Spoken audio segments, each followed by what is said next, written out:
I think there's a lot of unique things about Alaska. The first being the boundaries.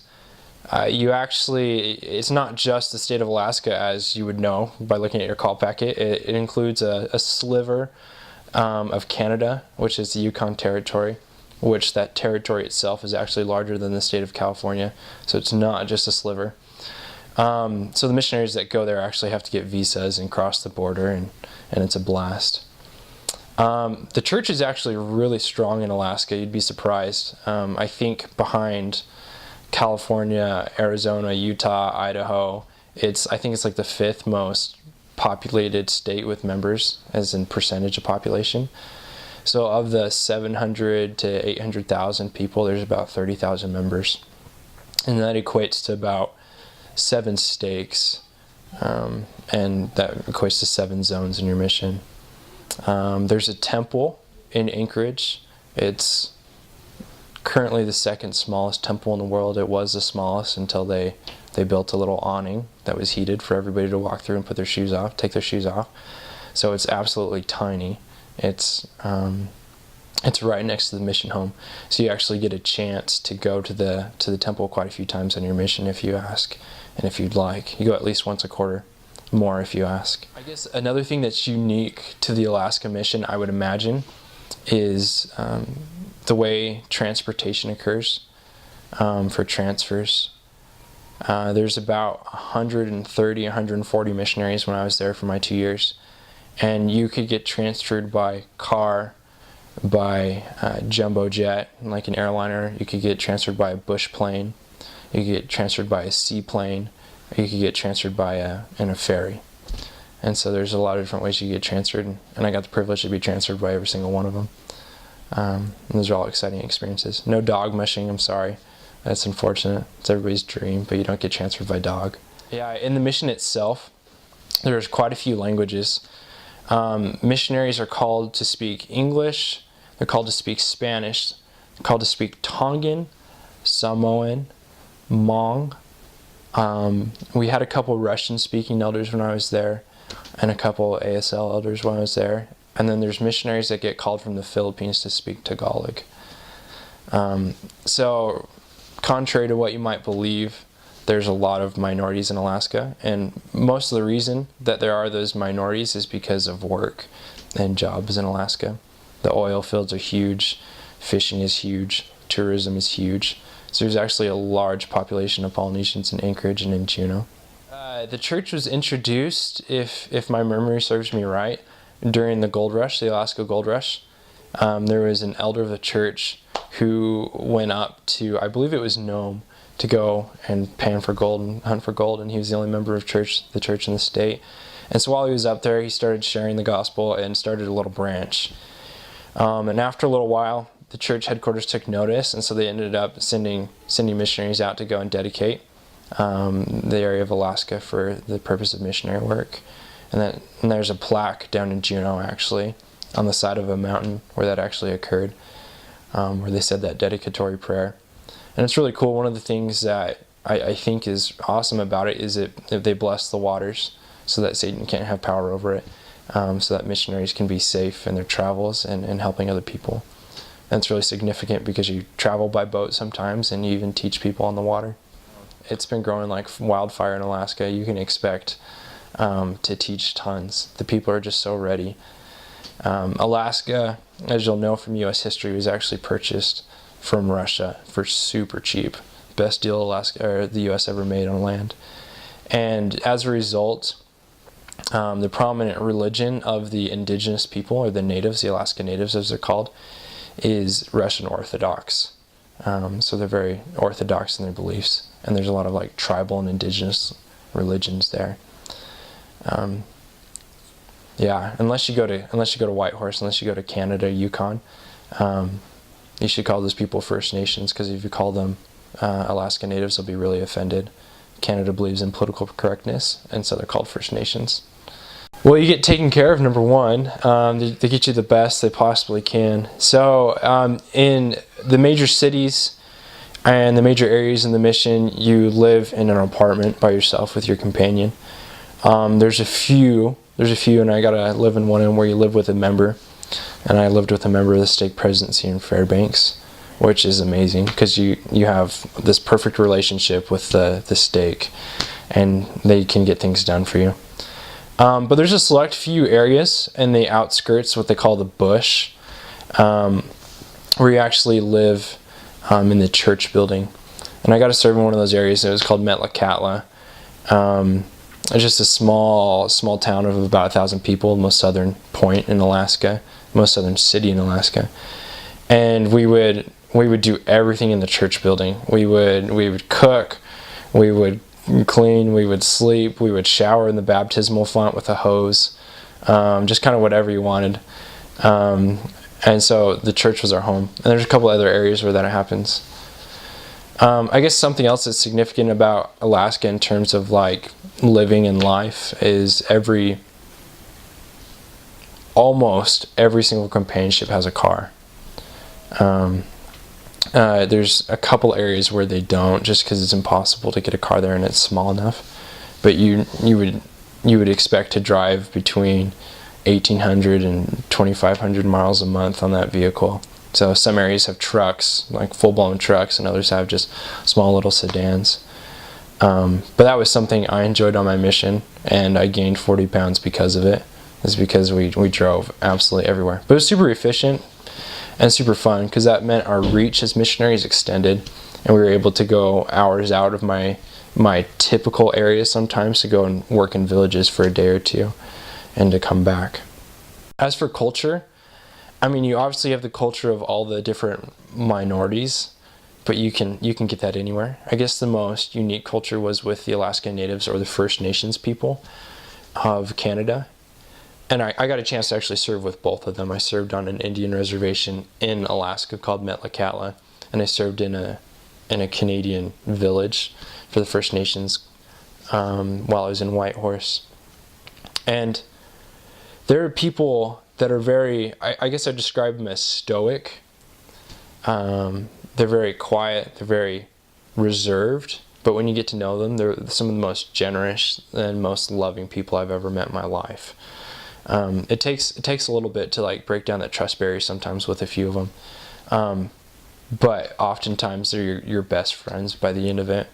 So it wasn't uncommon for us to have people, our tribes, try to induct us or invite us to what they call potlatches, which are celebrations of life, or have us become a part of their family, which I thought was kind of strange. But I mean, I loved it because they're the most generous people. Their religion I found really interesting.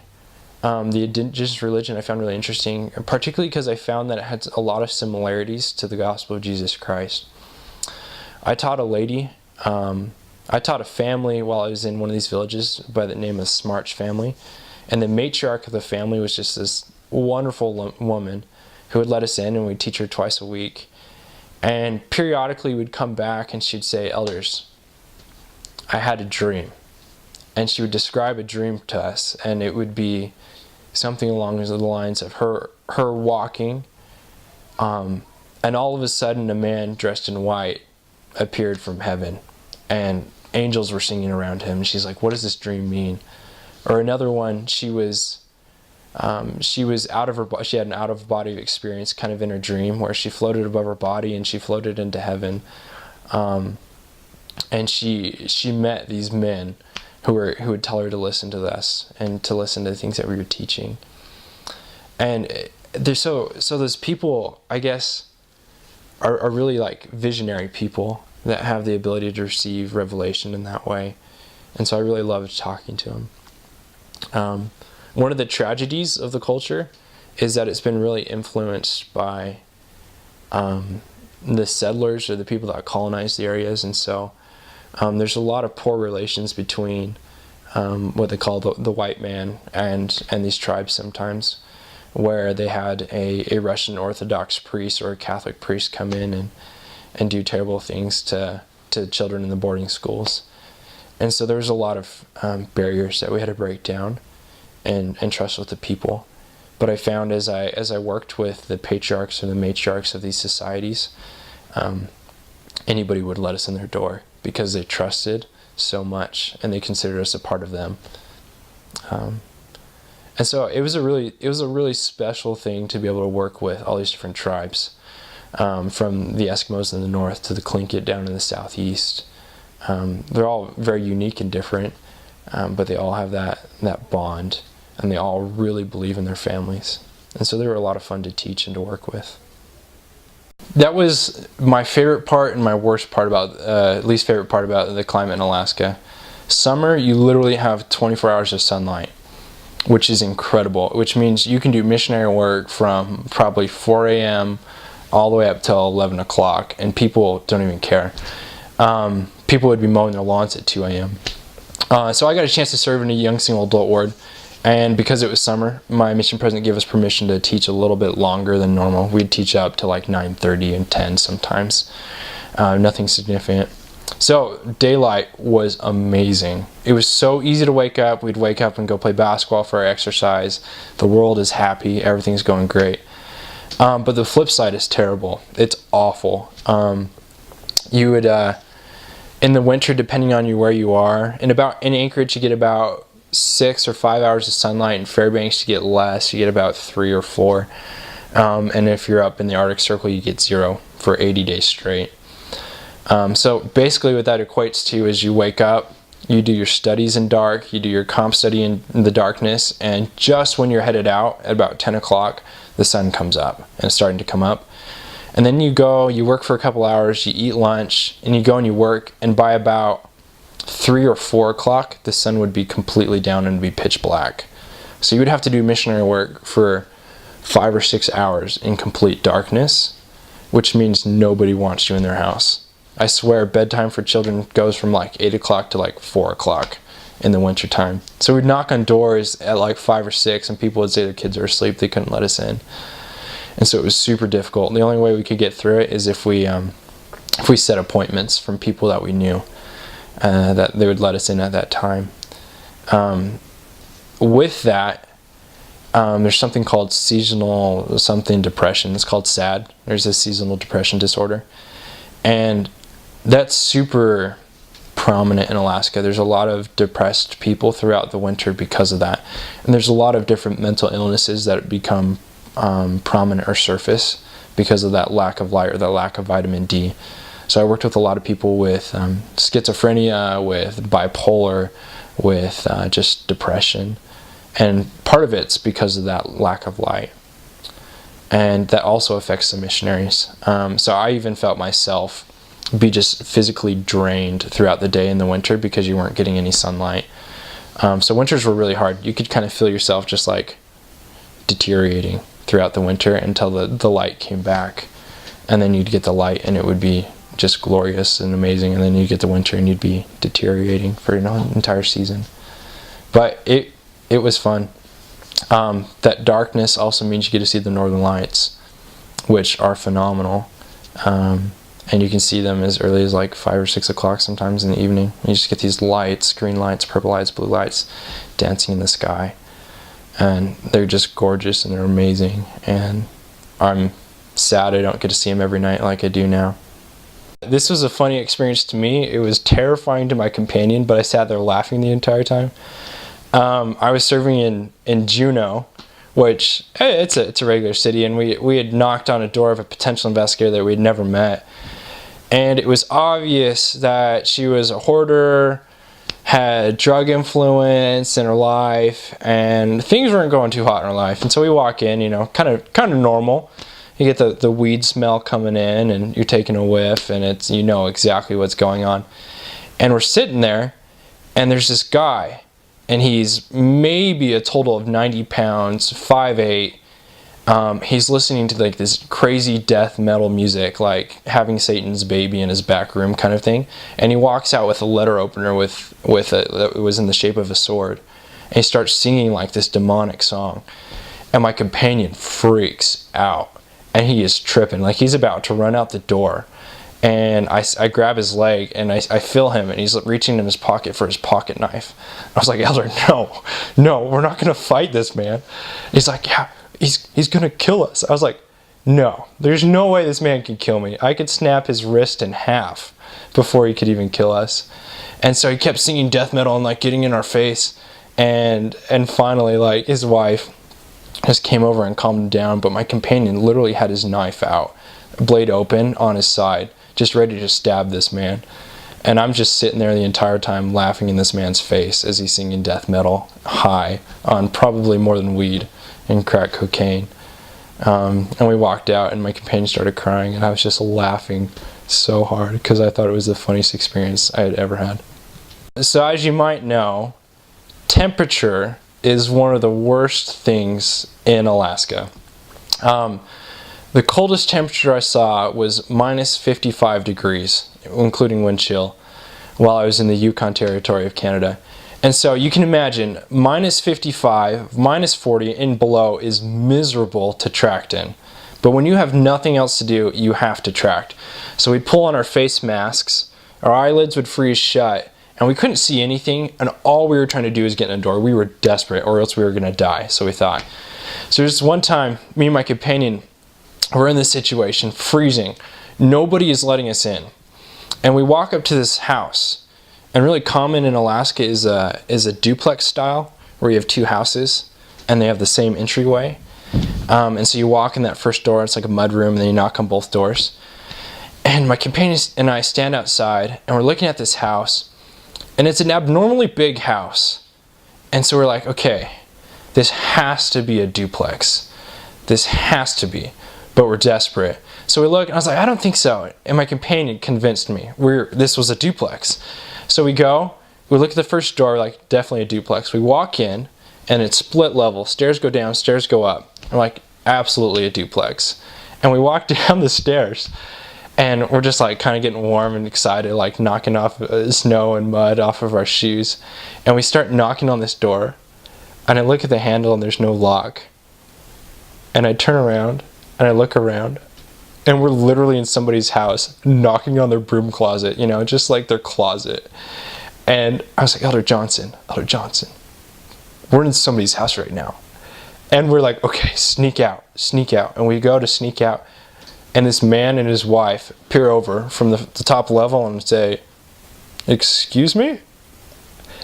And we just freak out. We're like, oh, I'm so sorry. And we tried to share our message, and they didn't take it. But it was one of the funniest experiences because we thought we were knocking on a door when in fact we were knocking on a closet.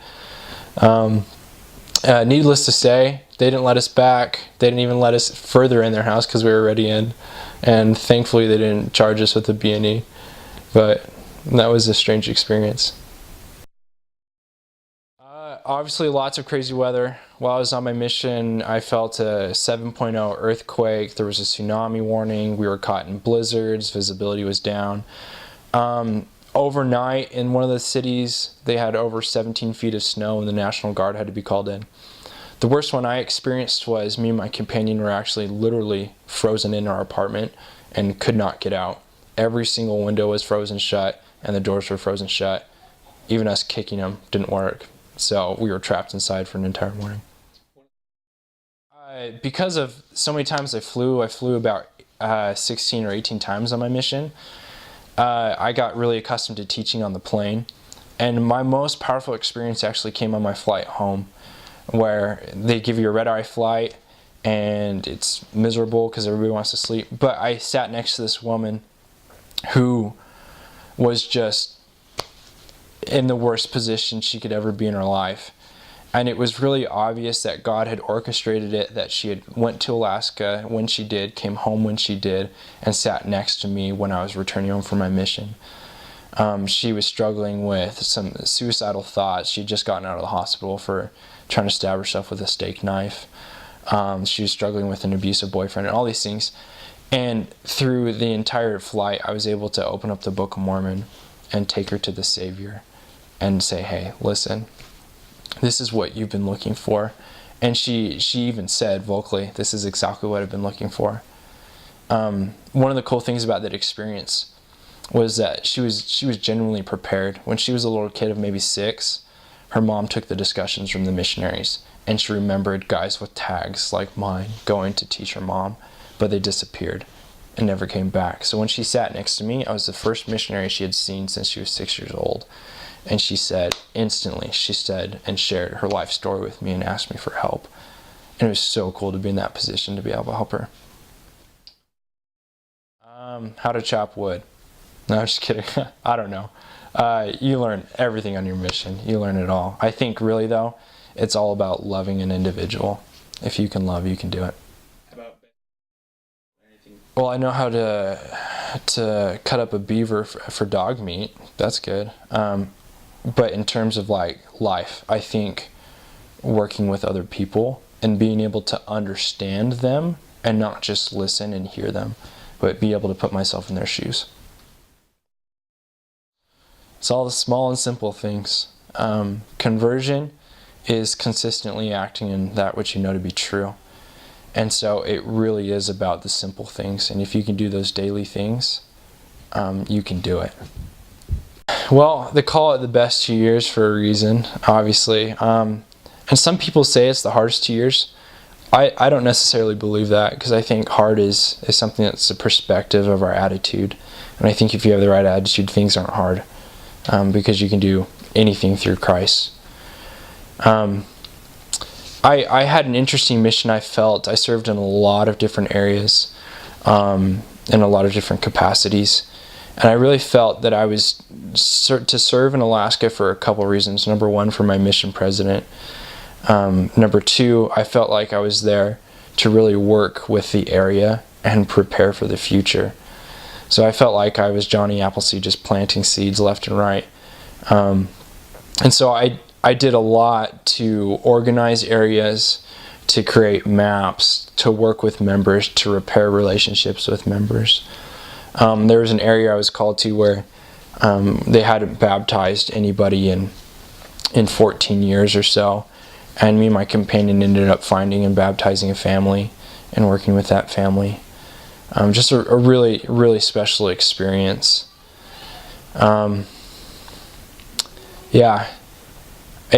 It's something, the mission is something that I reflect on and think about constantly. I remember Jeffrey R. Holland, Elder Holland, saying, I think about my mission every single day, and that's absolutely true. That's a true statement. It is, up to this point in my life, the most amazing 2 years, and that's because I haven't had 2 years after my mission yet, because these next two are going to be amazing too. But it proved to help me understand who Jesus Christ was in my life. It helped me understand the role of the gospel in my life, and helped me see my own personal potential. As I lost myself in the work, as I thought about other people, as I thought about their needs, their lives, and the things that I could do to help, God changed me and made me a tool in His shed to be able to help and to serve other people. And it's not something I realized until I came home. But I've become a very different person, same personality and the same person in that way, but a very different person in my goals, in my objectives, and in my desires in my life because of those 2 years. I understand the importance of the gospel of Jesus Christ in my day-to-day. I understand the importance of my actions in terms of the eternities. And it's been such a blessing for me able to draw upon those experiences so that I can have more experiences like that. There's a lot of very sacred experiences that I had that I won't share with very many people, if any. Maybe my wife if I ever get married. But those are things that I'm going to hold dear, and those are things that are going to keep me going in times of struggle and in times of difficulty, because those are going to come.